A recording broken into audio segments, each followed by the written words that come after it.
pemirsa dan selamat berakhir pekan. Selama 30 menit ke depan, bersama saya, Divya, akan menemani akhir pekan Anda dan tentu saja akan menyajikan berita-berita terkini yang aktual dan terpercaya.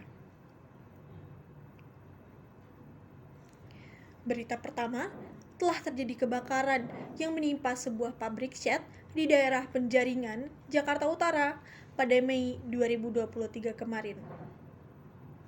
Kebakaran yang menimpa pabrik cat ini belum diketahui secara pasti terkait ada atau tidaknya korban jiwa. Dan saat kebakaran berlangsung, dikabarkan memberikan dampak pada kondisi lalu lintas di sekitar pabrik. Hal ini dibuktikan dengan kemacetan yang parah terjadi di kedua jalur.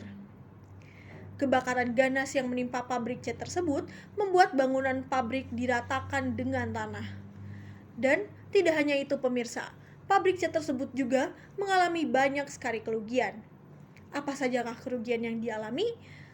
Atau bahkan justru daerah setempat juga terdampak. Baik pemirsa, sesaat lagi kita akan menyaksikan laporan langsung dari rekan saya yang sudah berada di TKP. Kepada Devon, silakan laporan Anda. Bagaimana kondisi di sana?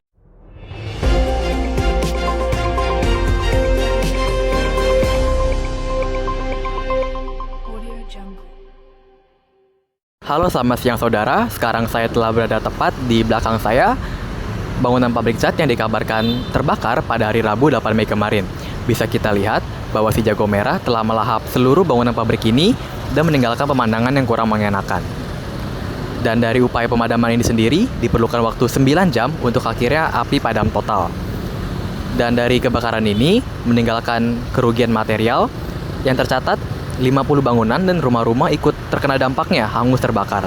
Dan juga kerugian harta benda yang mencapai ratusan miliaran rupiah. Tetapi untungnya pemirsa, dari kejadian ini tidak adanya korban jiwa.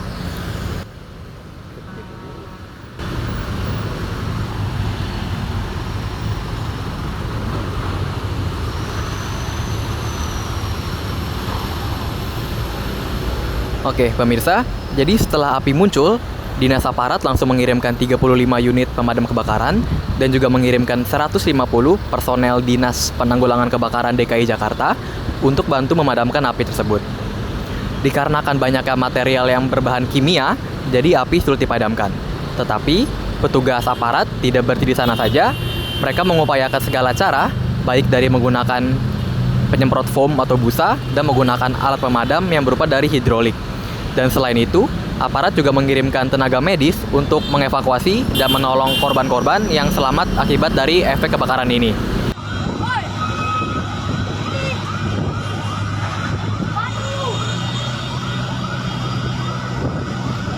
Halo, selamat siang pemirsa. Sekarang saya lagi dengan Bapak Ono. Oke, kalau boleh tahu nih Pak, boleh nggak Pak diceritain nih sedikit kronologinya tuh gimana sih awalnya penyebabnya Pak? Penyebabnya sih dari kantor bos di atas gitu, ada korsleting listrik. Tiba-tiba saya ada posisi ada di bawah, saya dipanggil oleh admin saya yang ada di bawah, suruh naik membawa pemadam apkar ya. Bawa berapa orang kita naik, setelah sampai atas ternyata asap sudah penuh, kita nggak ini, lalu salah satu karyawan yang lain memanggil Belambir. Jadi gitu, jadi awalnya tuh kalau aku dengar tuh gara-gara korslet ya Pak ya? Ya, korsleting listrik. Terus kalau misal dari dampak kerugian nih Pak, baik buat karyawan atau perusahaan tuh gimana sih Pak dampak kerugiannya Pak? Ya kalau buat karyawan sih alhamdulillah ya, istilah kata kan nggak ada korban jiwa ya. Baik, terima kasih atas laporan langsungnya dari lokasi kejadian. Devon, selamat bertugas kembali. Baik pemirsa, berita selanjutnya datang dari band musik asal Inggris. Kabar gembira bagi para pecinta Coldplay garis keras. Coldplay sebentar lagi akan menggelar konser di Jakarta. Konser Coldplay ini akan digelar di Stadion Utama Gelora Bung Karno yang berlokasi di Senayan, Jakarta Pusat. Kabarnya, antusiasme masyarakat akan konser Coldplay ini sangat besar. Setelah resmi diumumkan akan adanya digelar konser, bagaimanakah suasana Stadion GBK saat ini? Sesaat lagi, kita akan menyaksikan bagaimana kondisi GBK terkini bersama rekan saya. Silakan, Clara, laporan Anda. Bagaimana kondisi saat ini setelah Coldplay resmi mengumumkan akan menggelar konser di Jakarta pada November 2023 mendatang? Halo, selamat siang saudara. Saat ini di sebelah saya sudah terlihat bagian depan dari Stadion Utama Gelora Bung Karno yang ada di daerah Senayan, Jakarta Pusat. Stadion Utama Gelora Bung Karno ini adalah venue yang nantinya akan dijadikan tempat digelarnya konser band musik asal Inggris yaitu Coldplay pada tanggal 15 November yang akan datang. Salah satu alasan kenapa Stadion Utama Gelora Bung Karno ini dijadikan venue tempat digelarnya konser Coldplay di Jakarta adalah kapasitasnya, di mana kapasitasnya sendiri dapat menampung lebih dari 77.000 penonton. Kapasitas 77.000 penonton ini terbilang cukup besar apabila dilihat dari antusiasme masyarakat terhadap berita digelarnya konser Coldplay di Jakarta. Antusiasme masyarakat dapat dilihat dari masa pembelian tiket di masa presale kemarin yang habis terjual hanya dalam beberapa jam saja. Kemudian selain kapasitasnya, SUGBK ini juga terbilang cukup mudah untuk dijangkau, baik bagi masyarakat yang ingin menaiki kendaraan pribadi maupun kendaraan umum. Bagi Anda yang ingin menaiki kendaraan pribadi, Anda bisa langsung menuju ke Jalan Sudirman. Dan bagi Anda yang ingin menaiki kendaraan umum, Anda bisa memakai beberapa macam opsi kendaraan. Yang pertama, jika Anda ingin menaiki Transjakarta, Anda bisa langsung turun di halte GBK. Kemudian jika Anda ingin menaiki KRL, Anda bisa mengambil Bekasi atau Cikarang Line untuk dapat turun di stasiun Sudirman, kemudian melanjutkan perjalanan Anda menggunakan Transjakarta dari halte Duku Atas menuju ke halte GBK. Kemudian Anda juga bisa naik KRL Bekasi atau Cikarang Line dengan turun di stasiun Tanah Abang dan transit untuk dapat turun di stasiun Palmerah. Dan jika Anda ingin menaiki MRT, Anda bisa langsung turun di stasiun Istora Mandiri. Stadion Utama Gelora Bung Karno yang terletak di pusat kota Jakarta ini, pemirsa, dapat dibilang salah satu venue yang terbilang cukup proper khususnya untuk menyelenggarakan konser-konser level internasional. SUGBK sendiri berbentuk cincin raksasa yang memberikan banyak sekali opsi bagi para penonton untuk melihat ke arah panggung dari berbagai macam sudut. Kemudian untuk kursi yang ada di area tribun sendiri sudah didesain memenuhi standar FIFA di mana berbentuk premium single seat dengan model flip up. Kemudian untuk pengkategorian dari konser Coldplay yang ada di Jakarta sendiri terbagi menjadi beberapa macam kategori. Ada kategori 1-8 yang berbentuk number seat, kemudian ada juga festival area untuk bagian freestanding. Nah, dengan banyaknya kategori, kemudian luasnya venue, juga dengan antusiasme masyarakat yang sangat-sangat besar, maka SUGBK ini menyediakan 12 macam pintu masuk. Sekian laporan dari saya, Clara Angelica, Stadion Utama Gelora Bung Karno Senayan. Kembali ke Divya di studio.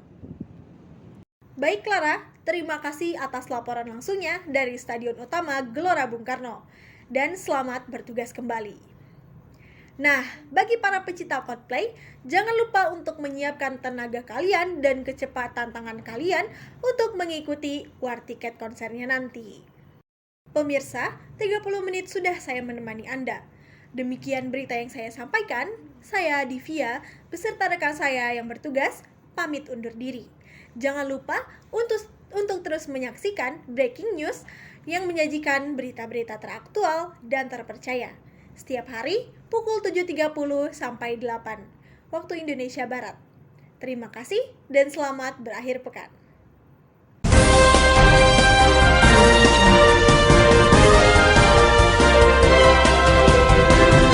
Halo, selamat pagi saudara. Kembali lagi bersama saya, Sandi Dewi Gunawan, yang akan menemani Anda dengan berita-berita olahraga terupdate. Berita pertama datang dari tim pembulu tangkis Indonesia, di mana mereka dilarang untuk tampil di nomor rebut campuran SEA Games 2023. Hal ini jelas sangat menguntungkan tuan rumah Kamboja yang masih bisa mengirimkan atletnya di nomor tersebut dan berpotensi meraih medali emas. Lantas, apa penyebabnya? Menurut Kabid Humas dan Media PBSI, Broto Happy mengatakan nomor beregu campuran di SEA Games 2023 hanya akan diikuti sejumlah negara yang dianggap kurang maju di olahraga bulu tangkis. Negara tersebut diantaranya Kamboja, Laos, Brunei Darussalam, Timor Leste, dan Myanmar. Berita selanjutnya datang dari pelaksanaan SEA Games 2023 di Kamboja. SEA Games 2023 telah dimulai sejak Jumat 5 Mei 2023. Selama 4 hari, pelaksanaan SEA Games 2023 di Kamboja ini diwarnai dengan sejumlah momen aneh yang turut mengiringi perjuangan kontingen Indonesia di multi event terbesar se-Asia Tenggara tersebut. Momen itu pun secara langsung dirasakan oleh para atlet merah putih.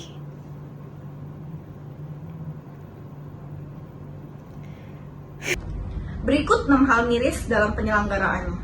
Yang pertama, terjadinya momen pengalungan medali dalam SEA Games 2023 pun terbilang aneh, sebab dilakukan dalam kondisi gelap. Alhasil untuk menerangi podium, panitia penyelenggaraan menggunakan lampu mobil. Yang kedua, banyak warganet yang menilai bahwa kursi yang digunakan seperti kursi tak layak untuk dipakai dalam multi ajang internasional yang digelar 2 tahun sekali tersebut.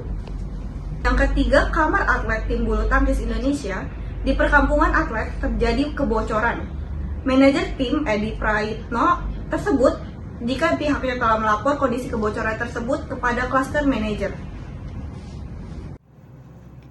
Keempat, penanggung jawab timnas 3x3 putri Christopher Tanuwijaya yang mengungkapkan bahwa kondisi dari mulai venue tanpa AC hingga pertandingan tidak tersedia ruang ganti dan ruang tunggu.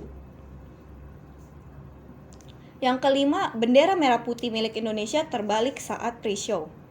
Terkait insiden tersebut, Menpora Kamboja Naron telah menyampaikan permohonan maaf secara langsung kepada Menpora Dito Aryo Tejo. Naton berjanji langsung mengevaluasi dan menindak tegas. Yang keenam, pengibaran bendera saat penyerahan medali di SEA Games 2023 juga berbeda dari biasanya. Di sana, petugas yang memegang tiang bendera itu berseragam militer lengkap. Dalam suatu momen pengalungan medali, pengibaran bendera tak berjalan mulus karena ada tali yang berfungsi sebelah. Sekian berita olahraga yang saya sampaikan. Saya Sandy Dewi Gunawan, pamit undur diri dan selamat berakhir pekan.